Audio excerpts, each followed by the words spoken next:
First of Okay. all, to congratulate you because Oh, thank we you. choose once a year a progressive person, and it has always been activists and ministers and commissioners and all these type of people contribution, but also your involvement in the political debate. Because Okay. we welcomed you at the PES Congress, your video message was fantastic. I also hmm saw you addressing the PD conference on industrial policy, and Yeah. I could also list other ones. So my first question is, what is your motivation to be much more active in politics than many of your fellow professors? Ah, interesting. There's a wonderful radio show called Desert Island Discs. Do you know it? It's the No. best. Okay. Anyway, it's a long story, but it's BBC. They interview, in theory, famous people. They ask them to talk about their life, and you need to choose 8 songs. And one of the songs that I chose was "Which Side Are You On?" Uh-huh. Because I do think that's the point, which is economists and academics like to pretend that we always have to be objective, but how we do our research, how the assumptions underlie our theory, Mm-hmm. it's never objective. It's always subjective. Economics is a how do you say? It's a social science. It's not a physical science. So there's all sorts of different assumptions, no? With human behavior. And for me, I think so many of the problematic things I see out there, our inability to take seriously the climate crisis, our lack of reflection on how to design better instead of parasitic public private partnerships. I believe we have parasitic, not symbiotic public private partnerships. These are decisions we make. There's nothing inevitable. So for me, trying to convince policymakers they need to better understand how economics has embodied within it very problematic assumptions, which then determine what happens on the ground. And it's very hard to have better results, whether it's on inequality, on climate change, on the financialization of the economy, without new economic thinking, and vice versa. The reason I set up my institute is that we take seriously working with policymakers and we try to bring back to the theory the lessons we learn on the ground. And we call this Mm-hmm. practice-based theorizing. So I'm just as interested in the theory as the policy and the practice and the politics, but the dynamic between the two, I think, will make both better. Mm-hmm. Is it too simple to say that progressive politics requires progressive economics? And I'm asking this because indeed a lot of people consider economics a very technocratic, politics neutral science. So, how do you see the scope for progressive policy, economic policy in the market systems today? Okay, so first of all, the word progressive economics, I think, has led to lazy economics. It doesn't really mean much, no? Like what we want Mhm, is progressive results. mhm, Economics has to be the theory of how we understand how the world works. I mean, how the economy works. It's not necessarily progressive or not progressive. The question is, what do we do with it? What do we do with those economic tools to render the world, the planet, our cities, our regions, our nations progressive in the sense of more sustainable, more inclusive, right? So less inequality, a more productive investment instead of just financialized, assets being bought and sold, and of course tackling the biggest problems of our time, from water to biodiversity to climate. So the word progressive economics, I actually think, is part of the problem, which is it kind of leads to lazy economics. What does the state do in the capitalist economy? Is it fixing market failures, or is it actively shaping the market? That's not a normative point. You can shape mhm, markets in a terrible way, markets that end up, creating all sorts of problems, but you're still shaping and not fixing. But the theory is about fixing versus shaping. So the traditional theory says that at best, the public sector can fix a market failure, whereas my work, drawing on the work of Karl Polanyi, has been much more about shaping. Then how do you make that shaping of markets instead of fixing a markets lead to progressive outcomes? You need very particular tools and instruments and designs of public-private, relationships, so on and so forth. Anyway, and another issue is I think young people have, in the movement for rethinking economics, have gone overboard on saying that economics is technocratic. They say, oh, there's too much mathematics. Whereas my point is, no, there's the wrong mathematics. There's mathematics mhm, from Newtonian physics. It should mhm, be mhm, mathematics from biology. course, we also need case studies. It can't just be mathematical. It shouldn't just be technical. Of course, we need qualitative studies, but it shouldn't be just an accusation. Oh, they have too much math and we need to bring it back down to a more user-friendly, because you can have all the problems of the theory that I and others have highlighted, even in non-mathematical economics. So I don't really buy the technocratic bit either. I think for me, with economist who tries her best, to both nurture new students through PhD program and master's program, to work with policymakers, to so on and so forth, is to bring the lessons on the ground. What we learned, for example, of how to design a development bank in a way that can actually foster a green transition, to the theory of development banks, to the theory of public finance. So the arrow's going both ways, not using new economic understanding, new economic thinking to drive a progressive economy, not so much economics, progressive economy. And on the ground, when you open the can of worms, whether it's the CHIPS Act in the US, whether it's what Lula is trying to do with ecological transition, and in particular, the use of a very active public bank in Brazil called BNDES, bringing those lessons back to the theory. So that's about dynamic static economics, bringing the lived experience also from the policymaking side back to make the theory itself better. Thank you. Now I would like to draw you to the EU policy debate, namely the Draghi report. Yes. Because in the last 1 year or a little bit longer, the EU has been focusing on competitiveness, maybe obsessed with competitiveness. And I really wonder what you think about this discussion about the Draghi report and how exactly the EU leadership has been using it. Right. Good point. So the reason I wrote The Entrepreneurial State back in 2013 was to combat the false myths that in some ways have come back into the Draghi report, which is, we need to spend more on research and development. We need to have a unified also demand, because of course, when you have the US Department of Defense using its, procurement budget to allow, startups to scale up, that's much more than we have, say, in Europe, where we're all divided up into our little markets, where this assumption that we just need more venture capital, so on and so forth. So what I tried to show is actually the ecosystem in the US has ironically been with a much more visible hand, not invisible hand, than in Europe. Not only because they had much more, research and development spending and all stuff like that, but the institutions they have across the whole innovation chain, from the upstream basic research to the midstream applied research to the more downstream public venture capital funds, not private venture capital funds. InQtel, which is the CIA's very large public venture capital fund, has been central to providing patient long-term finance. And the SBIR program, which means that every government department in the US government has to spend 5% of its budgets to procure in innovations from small, medium enterprises, and also other demand side policies. All of these have allowed US companies to grow and to benefit from huge amounts of public sector innovation spend, including, by the way, in the life sciences, where they spend 40 billion a year just in the US of life science funding for innovation. So 75% of new molecular entities with priority rating, so these are the radical drugs, trace their research back to the National Institutes of Health.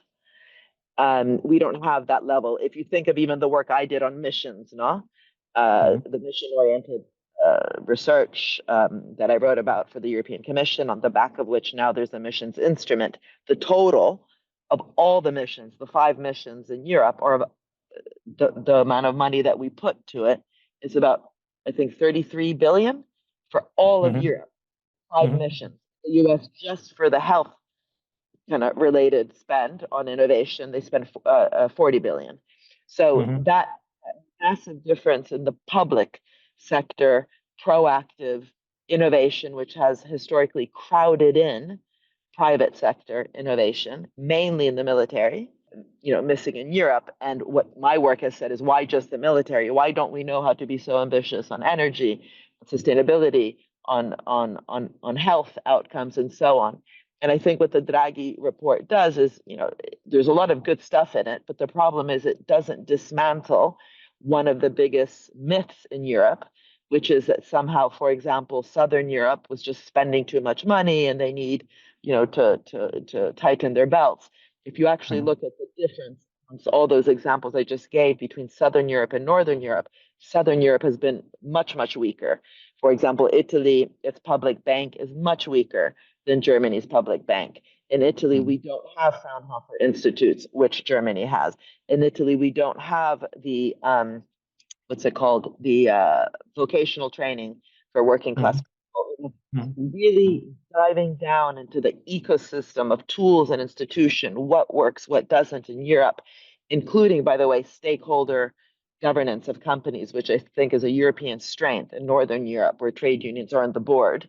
I think what we need is a proper report that actually unveils that kind of granular institutional differences between European countries. What have we learned works better? How can we also, Italian nursery schools, by the way, are some of the best in the world. So there's Italian high schools, I think, actually are also very good in terms of the critical mindset they provide for students on philosophy and so on, much better than an American high school. So it's not about US versus Europe. It's even rendering much more granular the truth behind European competitiveness. That actually the problem in the south of Europe is they invested too little.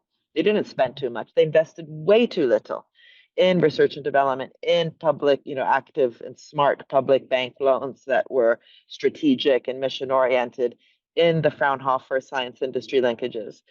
And so the problem is that by not highlighting that irony that in Europe, even after the financial crisis, all the loans to Southern Europe were conditional on austerity, basically, instead of being conditional on you must start areas that will render you more competitive. We haven't gotten rid of that logic. We have, of course, the what's it called, the Next Gen EU program now in Europe, but that didn't really transform at the member state level the capacity of governments to implement smart programs. Everyone can come up with projects around climate and digital, which was the condition to get the money. But you don't know what to do with those projects. The sum is not bigger than the parts. It doesn't lead to transformation unless you have active industrial strategies, I think mission industrial strategies, which make sure that we move away from projects to a portfolio program, which again, if you look back to the US, they've always had portfolio programs around their particular priorities. Yes, and even the next generation EU, which you mentioned, has not been stabilized, right? So they are basically phasing out and not replacing with a comparable fiscal capacity. Exactly. That would lead me to another point because you want to comment on this? No, I was just saying the fiscal capacity was my point, that it continues to be driven by the old economics, which doesn't actually focus on investment. Exactly. Having mentioned old economics, I think a lot of people who cannot, really think deep about this, they reduce the whole concept of the competitiveness to, reducing the administrative burden on the one hand, and on the other hand, especially in the Eastern countries, a low tax, low wage regime, which is the kind of mentality of the semi-developed countries, which just do anything and everything for foreign direct investment. And they don't realize early enough that they are actually in the race to the bottom instead of some kind of growth strategy. Absolutely. I completely agree. And I've been writing a lot on how these European tax incentives end up being also a race to the bottom, because they're not even conditional on business investment. No, I mean, it's just trying to attract capital to Europe with this insecurity complex that we have with the US, which is all over the Draghi report, that sense of insecurity. It makes me think sometimes we need therapy as well as economic analysis. But the way to design a smart tax incentive or any subsidy, which is conditional that the private sector actually do their job and provide, proper investment, but also investment in, with particular characteristics, which is what Biden did, by the way, with the CHIPS Act. The money that went to the semiconductor companies was conditional, that workers get paid more, that working conditions improve, that profits get reinvested into the economy instead of just given out to shareholders and dividend payouts. But that was an exception under Biden. And now, in fact, Trump is destroying it. But there's very little examples of that in Europe. And definitely in countries like the UK, which is out of Europe, but it's in Europe geographically, where because of Brexit now they're so desperate for capital, but there's other parts of Europe that are desperate for capital, where to attract capital, they do exactly as you say, just kind of a race to the bottom. And of course that doesn't work, because if it's just through tax, capital might come, but then it leaves because someone else will beat you later in terms of the tax incentive. So actually getting, dynamic business to stick, like Denmark is an interesting example, because they are the number one providers to China of high-tech green digital services. And if you look at the history of what allowed them to become so competitive in green digital services, there's so many lessons there. First of all, it began because Copenhagen wanted to be one of the greenest cities in the world. So it had a mission, it had a vision, it had a plan. A lot of the kind of innovation hub in Copenhagen would have actually amounted to nothing, like most startups amount to nothing, had there not been that vision that these companies started to work in a more dynamic, almost networked kind of way, where the sum is bigger than the parts, working not only with the city of Copenhagen, but also with Vestas, now one of their national champions on renewable energy. So these companies, which actually ended up also servicing, in some ways, the city services that were needed for the green economy, because don't forget, sustainable mobility also has a digital side of it. Digital to me is everything, right? It's the tool that we use the tool that we use basically for movement of not just goods and services, but of movement of ideas, so on and so forth. So any mission, whether it's a health mission, a sustainability mission, will always have a very strong data and increasingly AI component. And what is so interesting and what happened in Denmark is that they had both capacity at the state level, at the national level, because they invested in organizationals like Mind Lab. I don't know if you've heard of Mind Lab. It was similar to Citra in Finland or Vinnova in Sweden. These are like units within government that are focused on getting government to be smarter, more agile, more flexible, more willing to experiment. In Chile, by the way, they have what's called Laboratorio de Gobierno. It's like a laboratory inside the government, which helps government test new methods. Not, for example, when I talk about procurement, there's stupid ways to do procurement and there's smart ways to do procurement. So if you're going to change the law of procurement, which is often problematic, and have outcomes, mission-oriented procurement, you might start testing it out. For example, with school meals, right? In Sweden, they did this. Healthy, tasty, sustainable school meals for every child. What does that mean for the way that government works between the Department of Agriculture, the Department of Health, the Department of Education, Department of Finance, an interministerial war room kind of mentality, right? I say war room because in COVID and in wars, departments work together, but in normal times they're stupid and they just work in their little silo. Using missions like those around school meals, this is what Sweden did. It made their government smarter in knowing how to work in an interministerial way. That doesn't just happen. You need to invest in the capacity of government to do that.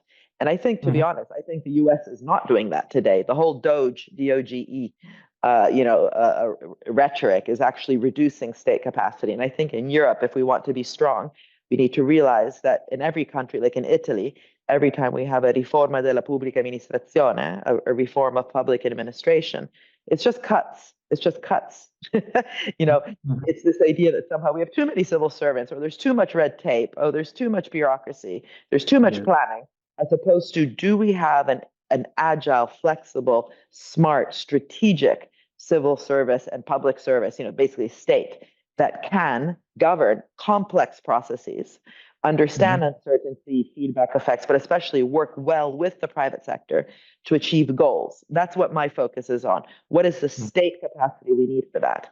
And it's interesting, the Draghi report doesn't even mention that. It doesn't really mention state capacity in terms of the need to invest in a more able, dynamic civil service. And it kind of in some ways repeated some of the rhetoric of, oh, the US is more flexible, it's more agile in what we need to do, it's more venture capital, forgetting that actually without state capacity, you can do nothing.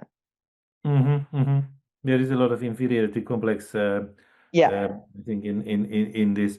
I wanted to mention a previous involvement of yours in the EU policy when you worked with Commissioner Moedas and Pascal Lamy in order to boost the research and innovation capacity of the European Union. And that was quite a few years ago. My question is, do you think the EU is learning fast enough?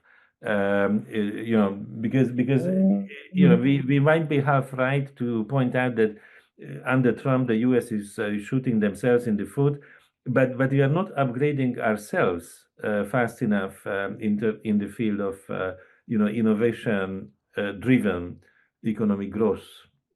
Absolutely. And also all the work I did with Carlos Moedas, who now is the mayor of Lisbon, only stayed in the innovation ministry. It never went to the center of the cabinet.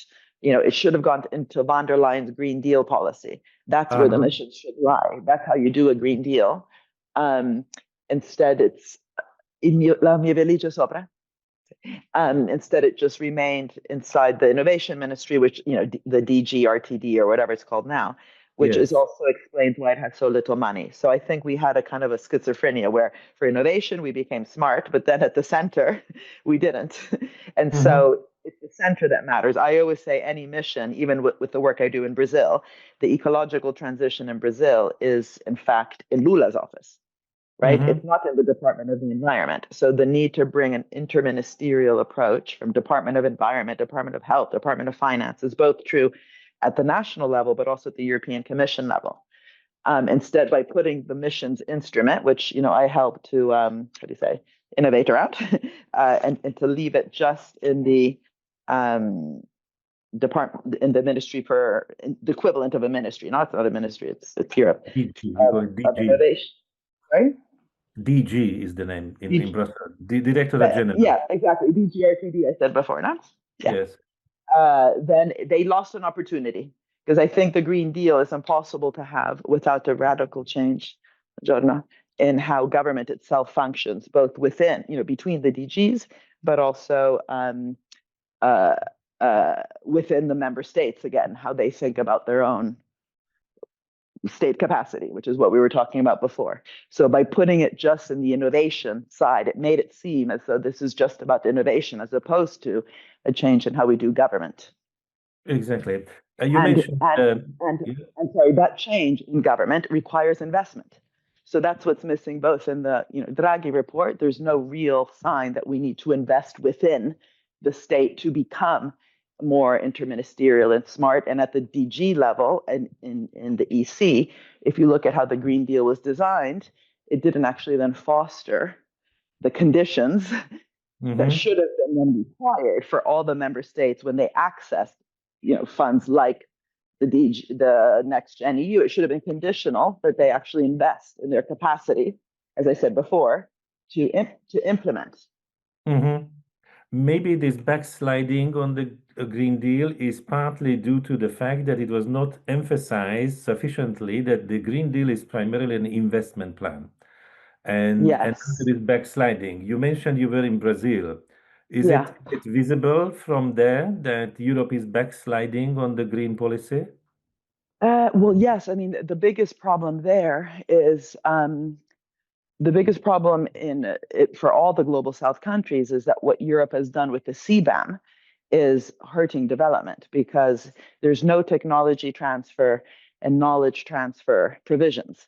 So it's just blocking the ability of developing countries to sell, to export to Europe if they don't have all those different green conditions. So the CBAM treaty kind of lacks the solidarity element that Europe, if it wants to also have principles of justice, equity, solidarity, at the center of how it views itself, unlike the US. That's a huge thing that's talked about in Brazil, but also in South Africa. So in Brazil, the big issue was that it was supposed to be called the Solutions COP. Did you hear that? Yes, Solutions COP. Solutions COP means there's no point in talking about policy green deals and green this, green that, if we don't invest in practical solutions that are doable, but also that dismantle the problematic structures of the solutions of the past. For example, blended finance schemes have been designed very poorly. There's very little additionality, there's very little directionality, there's socialization of risk, privatization of rewards. And so what was interesting for me in Brazil this year, for COP at least, was the focus on, understanding why, first of all, why don't we have implementation capacity? Again, in Italy, for example, we end up having to send back the money to Europe often that we get for structural funds because we haven't invested in that.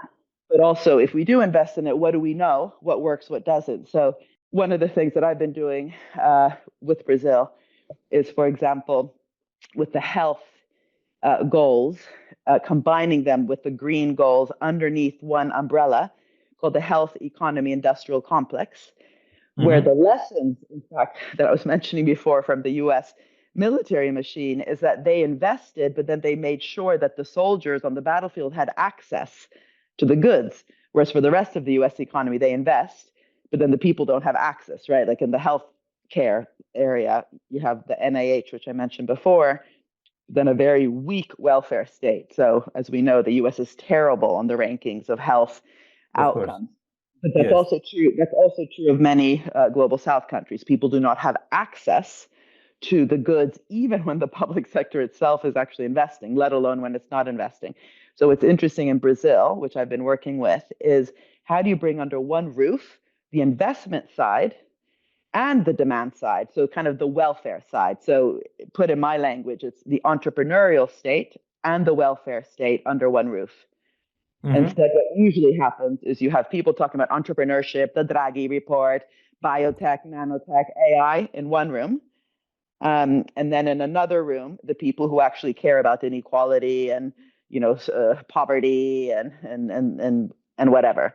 So if you start with the fact that we want an economy that serves people and planet, and break it down into goals, which I always say start with the SDGs because we all signed up to them, not because I say, but you have signed up to them. Turn them into goals at the city level, regional level, national level, and then think of your investment plan, which is going to generate solutions for the SDGs, but always with the idea of inclusion at the center. So again, that people have access to the benefits, that we have actually very explicit ways to share the rewards of, an energy transition and so on. And that's, by the way, what Biden didn't do. Biden had a whole green plan, but he didn't actually put at the center, the distributional kind of effects, how people would also feel the benefits of it. And I think that's why ultimately he didn't win. Because even though economically there was good results of the IRA, it wasn't actually designed, and this is where your point of progressive economics is very important. It wasn't designed in a progressive way to make sure that the benefits really went to some of the more not only disadvantaged communities, but that people in those communities would feel part of something bigger than themselves. And this is probably one of the things I'm most interested in now. How do we not work at citizens, but with them? How do we increase the dignity they've lost, the value, the sense of that their bodies, their lives have value? I see this in London, where the increase in crime is directly related, I think, to a lot of young people falling through the cracks, and their own life has no value. So your life has no value. I can stab you to death easily if a body, my own skin, has no value, And so how do we as progressives care just as much as, investment-led growth, sustainable transition, the Green Deal, but bring it down to the ground so that we work with people to design those very, missions even that I talk about. So I did that in different places, like in Camden, where I live in London. We worked with people in Camden Council, even in the poorest sections, like where there's food banks. We transformed the food banks into food cooperatives, green food cooperatives, where people had dignity. It was the same amount of food they were getting from the food bank, but in a food cooperative, they owned the agenda, they governed it.